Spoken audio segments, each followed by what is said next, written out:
आपल्या कट्ट्यावर इंटरनॅशनल ख्यातीचे हेअर डिझायनर आलेले आहेत. हे फक्त हेअर डिझायनर नसून ते शिकवतात पण, आणि अख्ख्या जगभर त्यांचं नाव झालेलं आहे. तर आज आपल्या कट्ट्यावर आपण स्वागत करूया उदय टक्के यांचं. नमस्कार उदय. नमस्कार. उदय टक्के आता एक इंटरनॅशनल ब्रँडकडे चालू, म्हणजे इंटरनॅशनल ब्रँड झालेले आहे. तर हा जो प्रवास होता हा कसा झाला, कुठून आणि कसा चालू झाला? सुरुवात नॉर्मली आपण जसं ग्रॅज्युएट होतो तसंच एज्युकेशन घ्यायला लागलं. एज्युकेशन झाल्यानंतर आमचा पिढीचा बिझनेस हा होता आणि मी सेल्समध्ये होतो. एक सेल्स ऑफिसरच्या पोस्टला होतो. बऱ्यापैकी इन्कम होता आणि चांगलं झालेलं. सेल्समॅनशिपच्या जॉबला मला 1 वर्ष झालं. पण व्हायचं काय की इकडे आमच्या सर्व्हन्समध्ये वडील जरा आजारी होते मध्यंतरी, आणि त्याच्यामुळे काय व्हायचं की जे काम करणारी माणसं असतात त्यांच्यावर त्याचा अंकुश नव्हता आणि बिझनेसमध्ये बराच लॉस व्हायला लागला.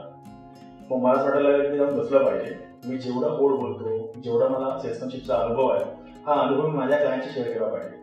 ह्या सगळ्या गोष्टी लक्षात घेता मी सलूनमध्ये बसायला लागलो.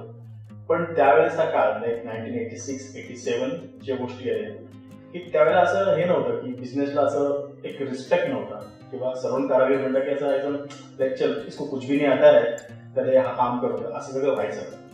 तर हे लक्षात घेता मी 1-2 वर्षाची काढली. चल उद्या तुम्ही बाल काढ असं पण मला ऐकायला मिळालं. कुठेतरी असा इगो हट व्हायला लागला.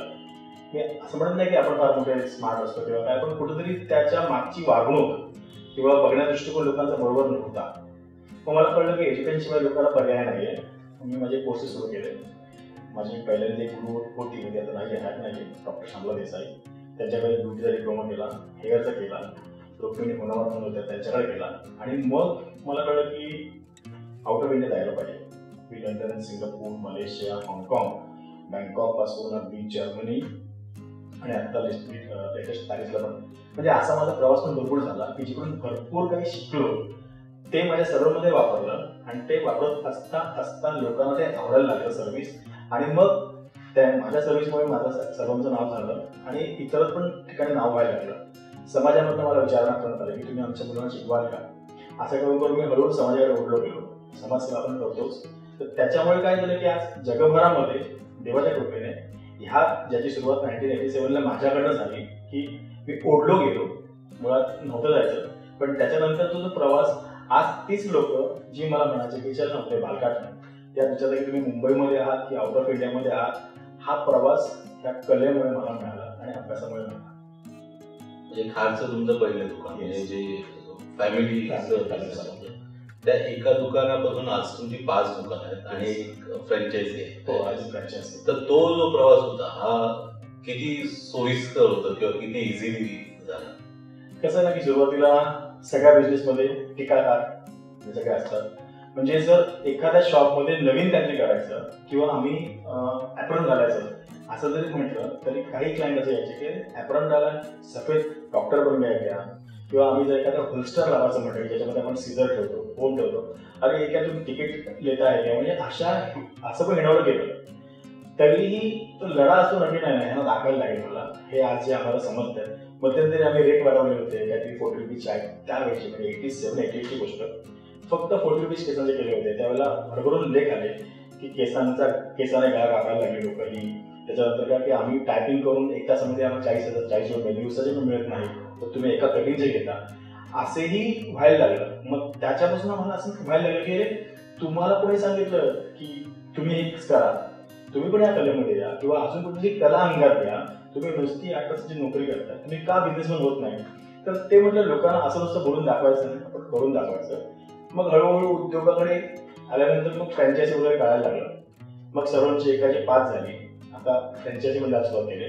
तर आता या बिझनेसला चांगले दिवस आले आणि लोकांचा दृष्टिकोन बदलायला लागला. आता सलूनच नाही तुमचे, तर तुम्ही ट्रेनिंग पण घेताय. तुमच्याकडे आयलेस अब्रॉड म्हणजे बाहेरून लोक शिकायला येतात. येस.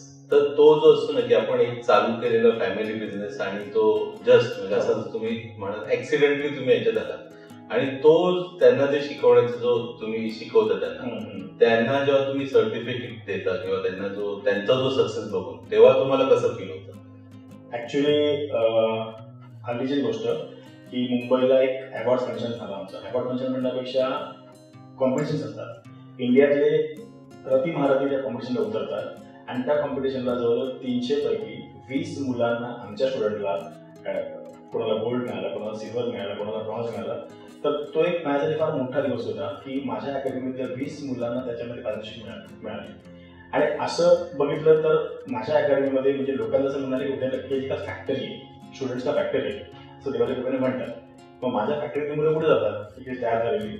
तर बऱ्याचशा फ्रँचायसी आहेत, लॅक्मेज आहे, एनरिच आहे, किंवा बी ब्लँड आहे, ज्यूस आहे, किंवा अजून बऱ्याचशे असे चांगले चांगले सर्वन्स आहेत की जिकडे माझ्याकडनं मुलं तिकडे जाऊन काम करतात आणि काही माझ्याबरोबर पण करतात. पण आता माझे 5 किंवा 6 सर्वन्स आहेत, बाकीच्या लोकांनी जास्त असतं, म्हणजे मी त्यांना रोजगार हमी म्हणून आहोत त्याप्रमाणे सगळं करतो. पण हे स्वतःच्याकडे सलूस टाकतात. जो मुलगा सायकलवरून यायचा माझ्याकडे, अगदी मला आठवतंय बरोबर, सायकलवरून यायचा आणि पायामध्ये बघितलं तर तुम्ही स्लिपर होत्या काही जणांच्या, अशी ही कंडिशनमध्ये मुलं आली. आज ते मारुती घेऊन फिरतात. तुम्ही सांगा कसं वाटलं पाहिजे? ओके, कारण खरोखर देवाचा आशीर्वाद असल्यामुळे, आईवडिलांची कृपा असल्यामुळे की इकडनं आलेली मुलं आमच्या अकॅडमीमधून कधीही सक्सेसफुल नाही झाले असं म्हणजे झालंच नाही काही. म्हणजे आपण नॉर्मली कसं असतं की आता भोसला मिलिटरी स्कूल आहे किंवा अमकंक स्कूल आहे, ह्या स्कूलमधनं बाहेर पडल्यानंतर मुलांना कसं की आता मला काय करायचं हे मला माहिती आहे, मी आता काय करू असं विचारत नाही. तसं देवाच्या कृपेने आमच्या अकॅडमीमध्ये एकदा गेले त्या सक्सेसला पोचतातच आणि आम्हाला फोन करतात, सर 5 लाख कमाई मिळेल, सर 2 लाख कमाई. असं वाटतं की आपण काहीतरी स्वतःसाठी आणि इतरांसाठी पण जगतो. आणि याचीच आपण पावती म्हणून की तुम्हाला गुरुवारी अवॉर्ड्स मिळालेले आहेत, best teacher of the year वगैरे असे अवॉर्ड्स मिळालेले. तर आता तुमची ही जी अकॅडमी लोकांसाठी करते, ही अकॅडमी परत 5 ठिकाणी किंवा बऱ्याच ठिकाणी तुम्ही सेमिनार्स वगैरे घेता. तर आता फ्युचर प्लॅन काय त्या अकॅडमीचं? कसं झालं की आता मी माझं सर्वांचा अकॅडमी सुरू केली. अकॅडमीचं उद्दिष्ट एकच होतं की आम्ही लोकांना, म्हणजे आमच्या ते अर्थी लोक आजही फसवून पैसे काढतात. फसवून पैसे काढतात म्हणजे कसं की खरं त्याला मुळात कारण माहिती नसतं की केस काय करतात, केस तुटतात कसे, केस ट्राय कसे होतात, डॅमेज कसे होतात, खरं कारण माहीत नसून सुद्धा तो नेहमीच्या पद्धतीने ते थोडंसं इकडून तिकडून गोळी देऊन तो बिझनेस चांगला करतोय. पण खरंच वाचून 2 पुस्तकं आपण खरं का नाही बोलत, हा माझा एक आक्षेप होता इतरांसाठी. पण ते प्रूव्ह करण्यासाठी मला अभ्यास करायला लागला. नंतर बघितलं की हे असं एक सिंगल सांगून फायदा नाही, यासाठी मला अकॅडमीतर्फे माझ्या सेमिनार घ्यायला लागले. मग पुणे नाशिक करता करता आज जयपूर, जोधपूर पासून म्हणजे राजस्थान, पंजाब, कर्नाटका, पूर्ण महाराष्ट्र, त्याचबरोबर अगदी लेह लडाख पासून सगळीकडे त्या साईडला फिरून जेवढे सर्वन्स आहेत त्या सगळ्या सर्वन्सना 200 ॲट ए टाइम आणि आमच्या समाजाच्या तर मी 50,000 लोकांसमोर उभं राहून सांगितलं लोकांना की तुम्ही हे शिका. ह्याच्यामध्ये आता पहिल्यासारखं राहिलेलं नाही की अमकंक काम केलं मग तुम्हाला अमकंक चिन्हच देऊ, हे राहिलेलं नाहीये. तर आपण म्हणायचो ना की बार्टर तसं नव्हतं की तुम्हाला धान्य मिळेल, पैसा रोख घ्यायचा. मी लेडीज आणि जेंट्स सगळ्यांच्या युनियनवरती पण काम केलं की तुम्ही असं काम करून कितीही पैसे द्या नको, माझा हा रेट आहे कारण माझं काम असं इतकं चांगलं आहे. असं करत करत ना ही चळवळ म्हणून आपण ही चळवळ पूर्ण इंडियामध्ये पसरवली. त्याच्यामुळे काय झालं की 60 to 70% लोक जगभरामध्ये म्हणण्यापेक्षा जास्त आपण इंडियामध्ये बोलूया, इंडियामध्ये 60 to 70% लोकांना त्या कलेचं महत्त्व कळलं, या कलेतून पैसा कमवायला लागले. आणि आता काळ बदललाय. एकेकाळी जे ड्रीम असायचं लोकांचं की मला डॉक्टर व्हायचंय, मला इंजिनियर, मी नाही म्हणत नाही, प्रत्येकाने भरपूर शिकलं पाहिजे. पण आता थोडासा काळाचा पण बदललाय की मला हेअरड्रेसर पण व्हायचं. हे सगळं त्या अकॅडमीच्या माध्यमातून. आणि अकॅडमी ज्यावेळेला 5-6 मुलं आली, हो सर आम्हाला पण शिकवा ना, म्हणजे लिटरली 10-12 हजार शिकवायचं, चल बाबा होऊ दे बरं. असं करता करता ह्याच्यामध्ये सुद्धा मी कधी आपण होतो ना प्रोफेशनल बरोबर कळलं नाही. आता कसं ते 1 लाख फी असते, 2 लाख फी असते, 3 लाख फी असते, पण ते जर कोण गरीब आहे, खरोखर त्याचा प्रॉब्लेम्स आहे, समाजाचा मुलगा आहे, तर जे डिस्काउंट देता येतं तेवढं आम्ही आमच्याने करतो. हे सगळं ह्याची पुढे पावती मिळते म्हणतो ना आपल्या कामाची. तसं मला आमच्या इंडस्ट्रीमध्ये काय झालं की अरे हा माणूस असं तर करतोय. मग मला बाळासाहेब ठाकरेंकडूनच पहिलं मला मनाने बाळासाहेब ठाकरे यांनी मला पहिलं बोलवलं आणि पहिला मराठी माणूस वेगळ्या क्षेत्रामध्ये वेगळी कामगिरी म्हणून त्यांनी मला मातृभूमी अवॉर्ड दिलं. त्यावेळेला मला आणि माझ्या आई बाबांच्या डोळ्यातनं पाणी आलं. तसंच मग जिथे जिथे मी सेमिनार घ्यायचो, मग कणकवली असो, अहमदनगर असो किंवा अलिबाग असो किंवा आपलं कुठेही, तिकडच्या समाजातल्या लोकांनी सुद्धा मला समाजरत्न पुरस्कार वगैरे दिले. त्यामुळे म्हणजे असं की जबाबदारी वाढवल्या पाहिजे. हे अवॉर्ड देऊन मला गप्पा नाही बसवलं. अवॉर्ड 2दा देतो ना, नारळ म्हणत नाही का, तसा नारळ मला अजून कधी पण दिला नाही आणि मला लवकर मिळू पण नाही. पण हा नारळ आणि हे अवॉर्डसाठी होते की तुम्ही एवढं केलं, आता तुम्ही पुढे काय करा. त्यामुळे मी पण असं जिज्ञेचा घेऊन किंवा असं काहीतरी जिद्दीला पेटून नाही यार आणि मला एवढं दिलं. जोधपूरला मी गेलो, जोधपूरचा जो समाज आहे किंवा जोधपूरचे जे ब्युटिशियन्स आहे सगळ्या, त्यांनी मला तुला केली, सिक्कोन से तुला काय मिळेल. म्हणजे मी एका साईडला बसलो, एका साईडला सिक्के होते. त्यावेळेला आपल्याला सुचत नाही की मी काय बोललं पाहिजे. मला समोर बघते माझी फॅमिली रडते, अरे की एवढा हा मान कसा काय. मग माझ्या जबाबदारी पुन्हा वाढल्या. 35 लोकांना त्यांच्या मी 3 दिवसाची फ्री ट्रेनिंग मुंबईत आणून दिली. म्हणजे अशा गोष्टी आमच्याकडे घडत असतात. त्याच्यामुळे काय होतं की बरीचशी मुलं आणि मुली या फील्डमध्ये नावारूपाला आले आणि भरपूर छान कमवतात. मला गुरुवारी अवॉर्ड मिळाला, मातृभूमी अवॉर्ड मिळाला, कलाश्री मिळालं, डॉक्टरेट मिळाली, तुमचे बेस्ट टीचर अवॉर्ड मिळालं, अजून असे बरेच अवॉर्ड मिळाले. आता इंटरनॅशनल लेवलवर तुमची ज्युरी म्हणून निवड झाली, ती त्याच्याबद्दल थोडंसं. OMC एक जगमान्य अशी एक संस्था आहे की ज्यांनी 1946 पासून हे सगळं राबवले कॉम्पिटिशन्स. आणि त्यांचं असं म्हणणं आहे की कॉम्पिटिशनमुळे माणूस अजून चांगला सक्सेस होतो किंवा त्याला कळतं की बिझनेस कसा करायचा किंवा नाही हे इथे मी कुठे कमी पडतो वगैरे त्यांना कळायला लागलं. मग इंडियामध्ये ज्यावेळेला आम्ही मागे एकदा बॅचला गेलो होतो त्यावेळेला बघितलं तर इंडियातला कोणीच नाही. आणि मग ते प्रश्न आमचे डॉक्टर संगीता चव्हाण आणि अशोक पालीवाल म्हणून आहे, त्या दोघांना असे सतावलं की अरे इंडियन माणूस तर कॉम्पिटिशनमध्ये का नाही. मग त्यांनी मी आहे, अभिष भाटिया म्हणून माझे मित्र आहेत, श्याम भाटिया, असे आम्ही एक 5-6 जणांचा ग्रुप करून एक संस्था निर्माण केली, आयवा, म्हणजे all India hair and beauty association. त्या माध्यमातून काय केलं की काही टॅलेंटेड मुलं होती त्यांना असं आम्ही जवळ केलं आणि त्यांना स्पेशल ट्रेनिंग द्यायला सुरुवात केली. पहिली आमची ट्रेनिंग झाली, नंतर मग स्वीडनवरनं, पोलंड, चायना अशा बऱ्याचशा विविध भागातून आम्ही त्यांना स्पेशलायझेशनसाठी इकडे मुंबईत आणलं. त्यांचे पैसे वगैरे बरेच फीस त्यांची असते. हे सगळं करत असताना आम्ही पण ट्रेन व्हायचो आणि आमच्या मुलांना ट्रेन करायचो. मग जर्मनीला ज्यावेळेला वर्ल्ड स्पीड होतं, वर्ल्डची कॉम्पिटिशन होती, त्यावेळेला तिला टीम गेली होती, 7 जणांची टीम गेली. पण झालं काय की त्या 56 कंट्रीमध्ये आपण पहिल्यांदा जाऊन सुद्धा आपल्याला नवी पोझिशन मिळाली. थोडेसे होप्स वाढले. पुन्हा पुढच्या वर्षी आशिया असतं आणि ते कसं म्हणजे आशिया कप, युरोप कप आणि वर्ल्ड कप अशा 3 गोष्टी असतात. वर्ल्ड कप इज सगळ्यात मेन, पण ह्याच्यामध्ये 2दा आपल्या इंडियासाठी 3रं प्राइज म्हणजे ब्रॉन्झ मिळालं. ही चांगली गोष्ट होती. पण वर्ल्डमध्ये आपण 7th पोझिशनपर्यंत बोलतोय, पण पहिल्या 3घांमध्ये आलो नाहीये. तर आमची झटपट त्यांनी पण आमच्या लक्षात ठेवलं की इंडिया भरपूर फाईट करते आता, इंडियाला फॅशन कळायला लागले. तर ह्या वेळेला त्यांनी सांगितलं की इंडियामधून तुम्ही 2 ज्युरर पाठवा. त्यावेळेला नशिबाने माझ्या केलेल्या आतापर्यंतच्या कामामुळे किंवा असलेल्या नॉलेजमुळे आणि थोडंसं म्हटलं ना देवाच्या कृपामुळे मला आणि मिस्टर अशोक पालीवाल दोघांना इंटरनॅशनल ज्युरर म्हणून बोलवलं लागलं. आणि आम्ही पॅरिसला गेल्यानंतर बघितलं तर 46 देशांची त्यांची कॉम्पिटिशन होती आणि we are like blind jury. म्हणजे आम्हाला एका रूममध्ये बसवायचे, खायला प्यायला सगळं मिळायचं, पण फोन बंद. आम्ही आपापसात बोलू शकतो पण कोणाशी फोनवरती बोलायचं नाही. नाव लिहिले असतात की फ्रॉम इंडिया फलाना फलाना, अशी सगळी नावं सगळ्यांची असतात. आणि ती कॉम्पिटिशन झाल्यानंतर तुमचे कॉम्पिटिटर्स जातात तिकडून, फक्त ऑपरेटर जातात आणि कॉम्पिटिशनचे जे मॉडेल्स असतात ते किंवा डमी तिथे फक्त असतात आणि तिथे कोणीही नसतं. तुम्हाला कुठलाही क्लू नसतो की हा जपानचा आहे की फ्रान्सचा आहे की सर्बियाचा आहे, काही तुम्हाला क्लू नसतात. अशा वेळेला मग ते सांगतात की सगळे झाल्यानंतर की आता जज बाहेर येणार, blind juries that coming outside. त्यावेळेला जेव्हा ते नाव घ्यायचे पॅरिसमध्ये की फ्रॉम सर्बिया अमका अमका, फ्रॉम इंडिया उदय करते, त्यावेळेला असं वाटायचं की आपण बघून पावलो.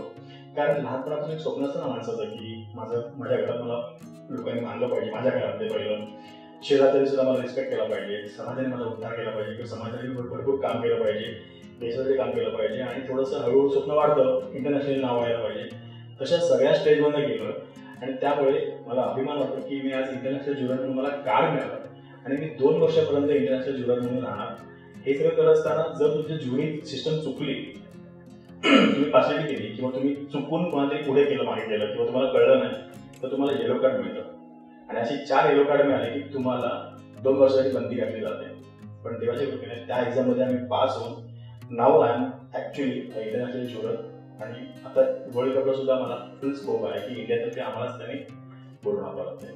तुम्ही जसं सांगितलं की तुम्ही इंटरनॅशनल ज्युरीवर आहात, पण तरीही तुम्ही अजून शिकताय. आयुष्यभर माणसाला शिकलंच पाहिजे कारण नवीन नवीन एवढं येत आहे ना. आतापर्यंत मी बघितलं की आता परत जुन्याची काही फॅशन येते तशी. तर जेंट्समध्येच बघा पुन्हा अशी मस्त वेट ठेवली जाते आणि पुन्हा तो जुना जो एका काळचा लुक होता की एकदम बारीक करणं केस, जे मध्यंतरी असं की काहीच करत नाही केस बारीक करून टाक, म्हणजे आता परत फॅशन झालेली. त्याच्यासाठी कायमचा शिक्षणाच्या प्रश्न नाही लागतं आम्हाला नवीन नवीन स्टाईल्स इतक्या येतात, आता तुम्ही डमी बघताय सगळे किंवा अजून बऱ्याचसा सगळ्यांचा स्टॉक आहे, पण तुम्हाला कायम शिकतच राहावं लागतं. जो शिकला तो टिकला आणि जो थांबला तो संपला. आता जसं तुम्ही सांगितलं की या क्षेत्रात बरंच काही एक्सपांड होते आणि इथे पण खूप अपॉर्च्युनिटीज, त्या थोडक्या अपॉर्च्युनिटीज म्हणजे आज शेअर कराल का? हा एकदम तुमचा चांगला प्रश्न आहे. कारण काय माहिती की लोकांना ना असं वाटतं की फक्त मला सलून चालवायचं, तर दिस इज नॉट लाईक दॅट की मी फक्त सलूनच चालवेन. तुम्ही एक चांगलं कुठे पण कोणत्या सलूनमध्ये काम करू शकता आणि आजच्या तारखेला हेडर्सला 10,000 पासून 1 लाख पर्यंत पगार आहे.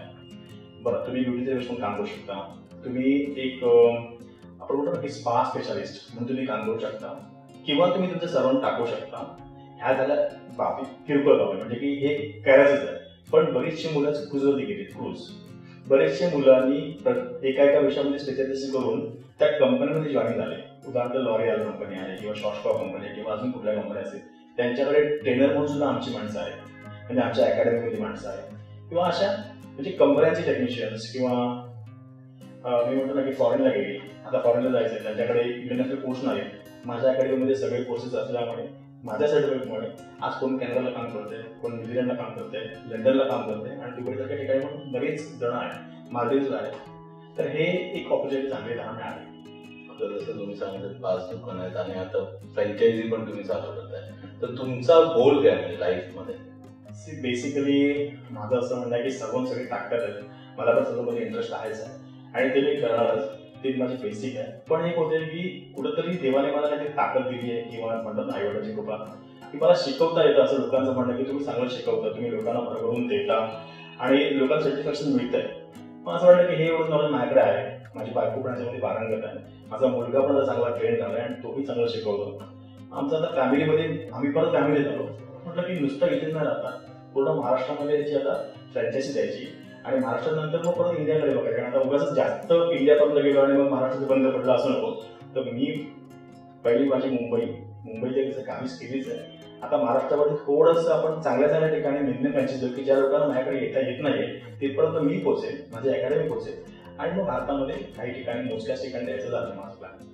आता जसं तुम्ही सांगितलं की हा प्रवास म्हणजे एका छोट्या आपण ऍक्सिडेंटली, जसं मी म्हणालो ऍक्सिडेंटली तुम्ही याच्यात आलात आणि एकाची 5 दुकानं आणि भविष्यात अजून होतीलच, त्याच्याबद्दल काही डाऊट नाही. या सगळ्या प्रवासासाठी आणि तुम्ही जे काय अचीव्ह केलेत, मग ते बेस्ट टीचर असेल, गुरु वगैरे असेल आणि स्वतः माननीय बाळासाहेब ठाकरे तुम्हाला अवॉर्ड दिले, तर अशा माणसाची प्रगती होणं हे तर म्हणजे 101% आहे. आणि ह्याच्या पुढे तुमच्या सगळ्या वाटचालीला आमच्यातर्फे खूप खूप शुभेच्छा. Thank you so much.